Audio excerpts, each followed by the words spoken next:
What's up guys? Isa din ba kayo sa mga hindi pa maalam mag-clutch at mga naka-scooter pa din hanggang ngayon, pero napawonder kayo, gusto nyo nga ba mag-clutch?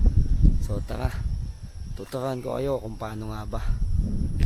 So ano nga ba guys ang 1 down 5 up? So sa mga beginner pa talaga at mga halimbawa mga naka Honda Wave pa lang kayo, mga ganyan, talagang pure scooter talaga, na yun ang unang yung motorsiklo na binili. So ang 1 down 5 up po ay ang kanyang bawas pagka pinindot to ng sagad kasi may ano siya may yung pinagigitnaan ng primera at saka segunda ng 1 and 2nd gear ay yung nasa gitnaan yun ay neutral. So ang mangyayari niyan, pagka ito ay tinapakan mo ng pababa yan, halimbawa sagad, pinaba mo yan primera, tapos ang kanyang mga pataas na ay up gears. So ito ang segunda, tercera, kwarta, pipta, sixta, second gear to 6 gear. So yun guys tatandaan nyo yun. Bali ang pababa lang dyan ay yung primera. So pagka ikaw naman ay halimbawa nasa 6ta ka na, nasa 6ta ka, 6 gear. So ang bawas nyan is pag ganito, tapak pababa,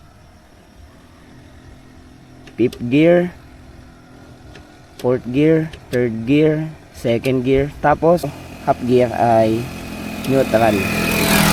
So yun, familiarization tayo Ito ang throttle, brake lever, clutch lever. Ito ay, ang term natin dito ay shifter o kaya ay cambio, shifter o cambio. Tapos dun rear brake lever. Okay guys, para mas maintindihan nyo ng mahigit, nag-improvise na ako ng video dito. So makikita kayo dito na video about this gear sa cambio.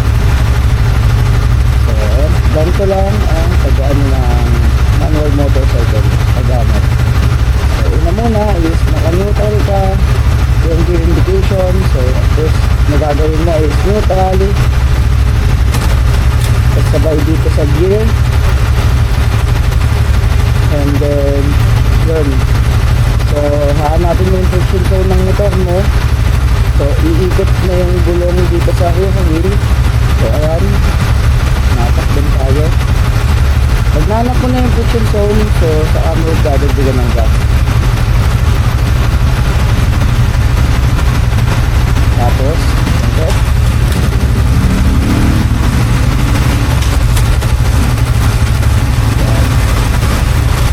so ganun lang, 1/3 gear lang tayo kasi naka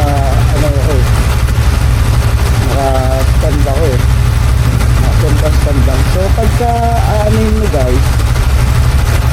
nyo guys yung pagbawas, so ganun lang din, ganun pagka primera, ganyan lang sa neutral. So yun, pagka hinto na kayo, pwede din naman pagka galing ko ng stoplight, baka 4th gear sa 4th gear, so pwede nyo gawin ganito, pwede yun, apply ng konting brake yan, so neutral, madali lang yun guys. So ang kailangan nyo lang talagang gawin is keep in mind kada nagbabawas or magdadagdag kayo ng cambio is kailangan nyo pindutin ang clutch lever nyo. So ayan, magano na kayo ng cambio nyo kung dadagdag ba kayo or babawas. So yun, okay guys. So ito guys ang dapat nyong malaman. kung paano nga ba laruin ang clutch lever natin. What I mean is, asan nga ba yung friction zone nya? Ang friction zone, yun yung ano eh, kumbaga yun yung release point ng clutch mo. Kasi yung sa akin parting andito, so dapat maalam kayo maglaro nyan. Demo ko.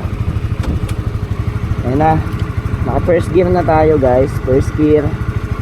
Kita ba? So ito, pag nirelease ko, tama, hindi ako hawak dito ah. So pag nirelease nyo yan, no, natakbo siya, natakbo. Yun yung friction zone. So pagka alpas ka dyan sa friction zone na yan, halimbawa medyo na ano mo, katal, mamatayin kayo ng makina pagka na fully release yung clutch lever mo. So ayun, yun ang ano ng friction zone guys. So kailangan malalaro nyo yan, lalo na sa mga traffican. And ito pa, isa pang tricky to na part. So let's say, ayan, naka-neutral tayo. Then first gear. Yung timing nitong accelerator at saka nitong nitong clutch lever natin, I mean throttle pala. So ayan, kailangan timing. Ganto na lang para mas madali nyo maintindihan.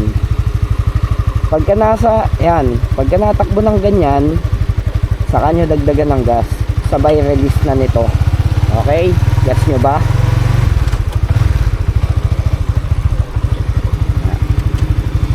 Isa pa ha, neutral ulit natin dito. Init. Hindi, doon lang.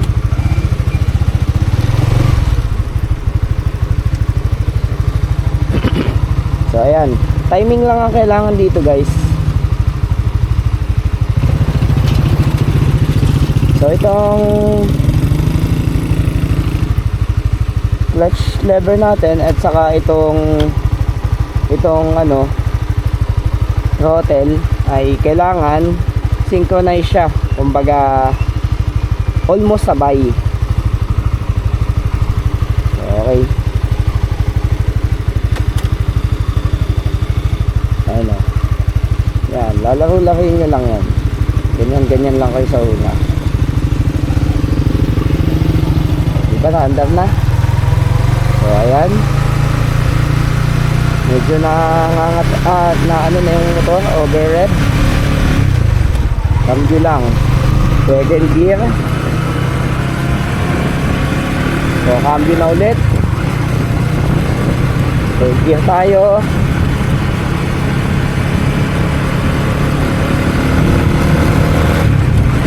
Yan.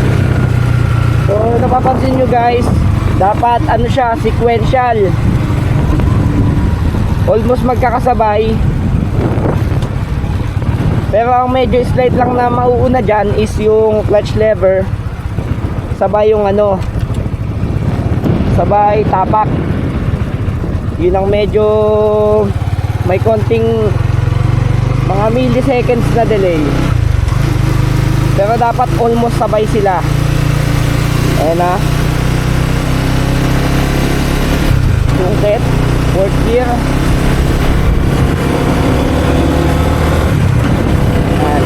Isa lang camera natin guys. Ang hirap mag-provide pagka isa lang ang camera. Wala akong camera dun sa may shifter natin o dun sa may kambyuhan. Pero nagigets nyo naman ako siguro. Pag release mo na ang kaunti ng clutch, so nakuha mo na yung friction zone, sabayan mo ng mag-add ka ng throttle. Iitin mo yung throttle mo ng bahagya lang ha, bahagya. So ayan, so third gear tayo ngayon, sungkit. Yan, tas tayo. Yan, may paliko. pagbawas naman, ganun din.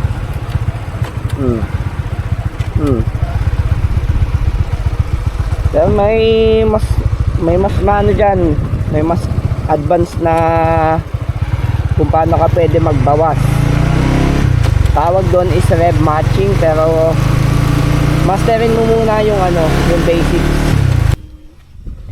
So basta ito lang ang tatandaan nyo guys.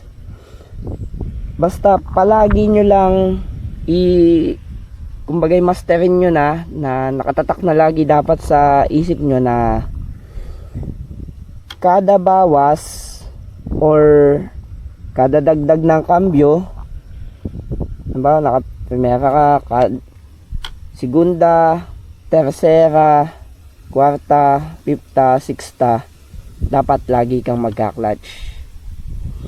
Tapos pag babawas din, dapat ay lagi ding aanuhin ng clutch. Basta kada cambio mo ng pababa man or pataas na gear, dapat lagi mong pipihitin ng clutch lever mo. So ganun lang, napaka basic, simpleng simple. So dati din ako naka Honda Click, yun ang first ever motorcycle ko. At nag-switch agad ako after 2 months ng Yamaha Sniper 150 pa noon. So ayun, 2 days ko lang siyang pinag-aralan talaga. So medyo na master na agad natin at ayun, okay na, natuto na tayo. Tinuruan lang din pala ako ng kuya ko. So ayun guys, madali lang yan, kayang-kaya nyo yan. So ayun lang ang tutorial natin guys, and stay tuned sa mga videos natin, and may mga gagawin pa ako mga tutorials na kagaya nito. At check out nga din pala dun sa taal loop ko. Yan. So salamat kayo sa panonood. This is Yuri the Wanderer. Stay tuned and God bless all.